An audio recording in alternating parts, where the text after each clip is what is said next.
do we have the ability yet to identify, other than whatever was in the wiretaps, any other co-conspirator statements that y'all on the defense maintain are late identified?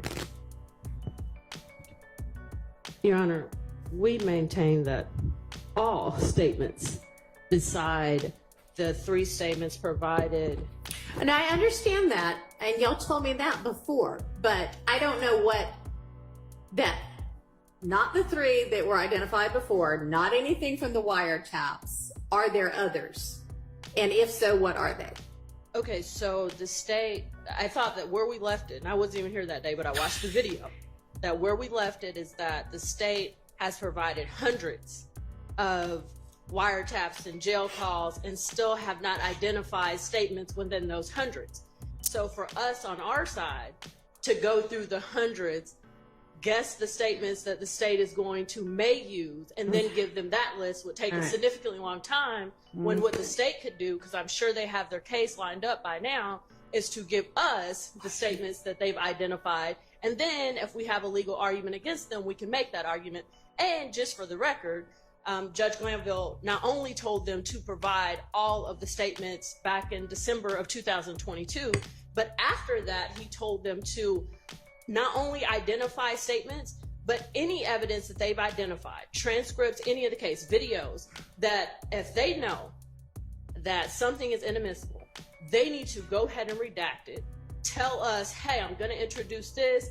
I've already redacted things that I know as an experienced litigator. It's probably not admissible. And then if we have any further redactions, to let them know. So that is the way this was supposed to move timely, not be a trial by ambush, not have the jury sitting outside waiting on us to get through the issues. These are the orders from Glanville. And Your Honor, respectfully, none of them get followed. I'm noticing that.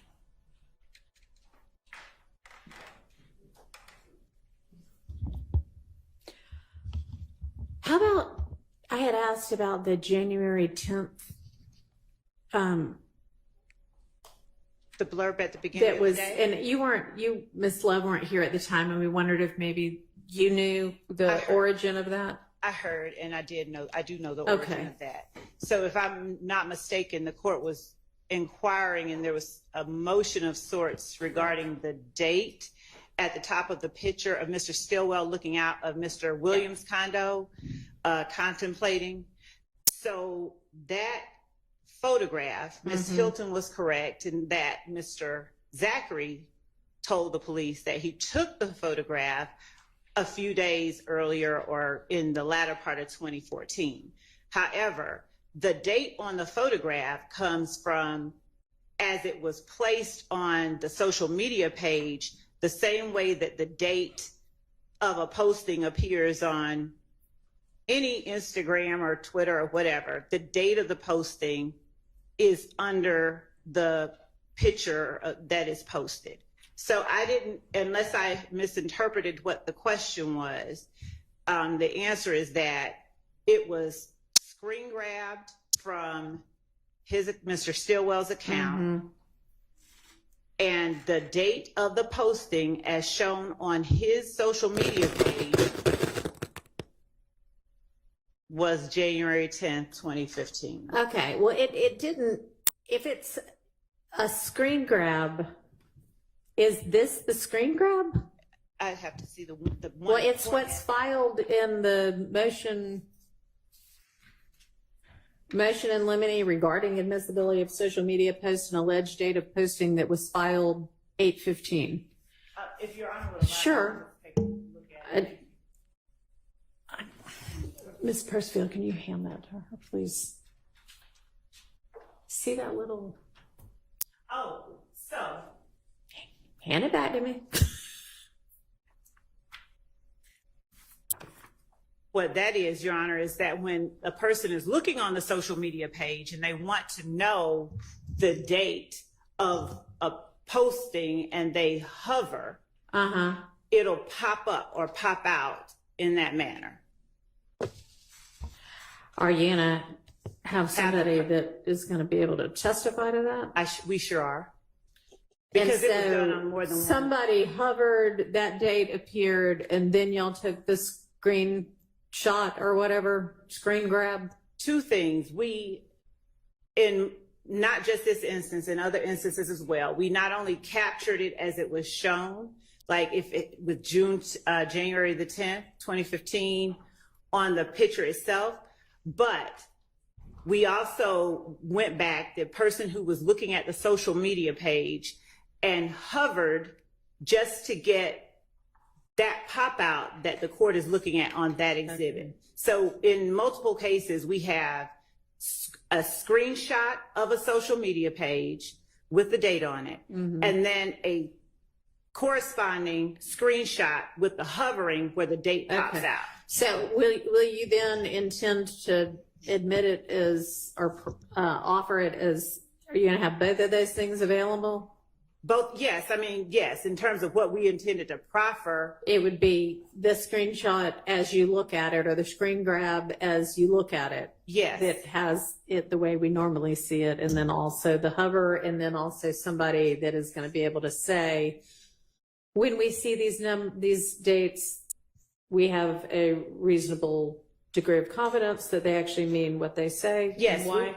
We would have the person who first saw it and pulled it from the page, one, talk about what's on the screen grab, what's on the exhibit, and two, what the date means on the exhibit based on their understanding and knowledge of that particular social media platform. And three, we would ask, because I wouldn't see a need to admit both the original posting and the posting where it's popped out. But just as a next layer of confirmation as to the date that it was posted, we would ask, hey, how do you know? And then that person would say, well, you can also hover over the picture or the posting and the date pops out. And if the question becomes, well, did you do that? Yes, here's that exhibit with that pop out date. All right. And is there any objection to, I know this shows like some comments also. Is there objection to that? There is, and in my, as I was preparing an exhibit, we, in accordance with what usually has occurred, is we take out all the extra comments, and my prepared exhibit has that all taken out. So I just wanted to put I didn't want anyone to say I did anything to the one that I was putting in my motion. But can I inquire about that? Because just so the court understands, in this discovery dump 1 to 2, that's where this picture is, to my understanding. I know it's there. It may be other places. And it just says, it's a folder, it says social media, and then there's a bunch of pictures. I don't know at this point, unless I missed it, I don't know who hovered over what picture, who collected this, or anything like that. So I'm just trying to understand who's going to authenticate how this was collected and what date it was and how they hovered over the picture. Have we gotten to the production of that information yet? Your Honor, we have that in, we've turned over, actually they turned over attorney work products. So that information is contained within a report that was authored by, I believe, Mr. Sprinkle in our office. So and that actual picture is addressed directly. Okay. So in as much as we turn that report over. All right. Sounds like it's Mr. Sprinkle. He's one of the people who addresses that report, that social media posting, and what is contained and what it shows.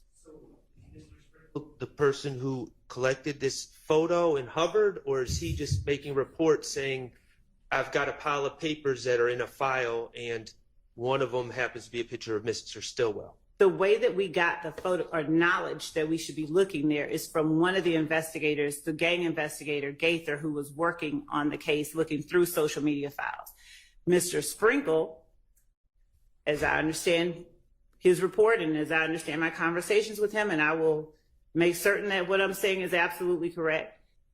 Mr. Sprinkle addresses in his report this social media posting, and then he talks about the date that it was posted.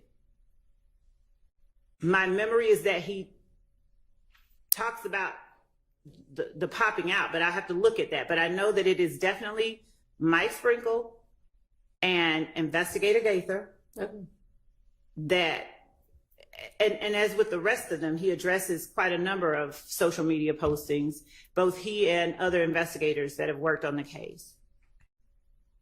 All right. All right. So at least we've got that answered. Or not. It's been answered respectfully, Your Honor, but I guess this is just my way of saying this evidence did show up. Make sure you get your free water test at Envirely.com. Here we got Mr. Pollock. He had a cornfield. He took advantage of a free water test from us, and this is what we found in this water. We found sulfur, we found hardness, and we solved these problems with an easy fix of 2 tanks. So get your free water test today. Stay blessed. Click the link below.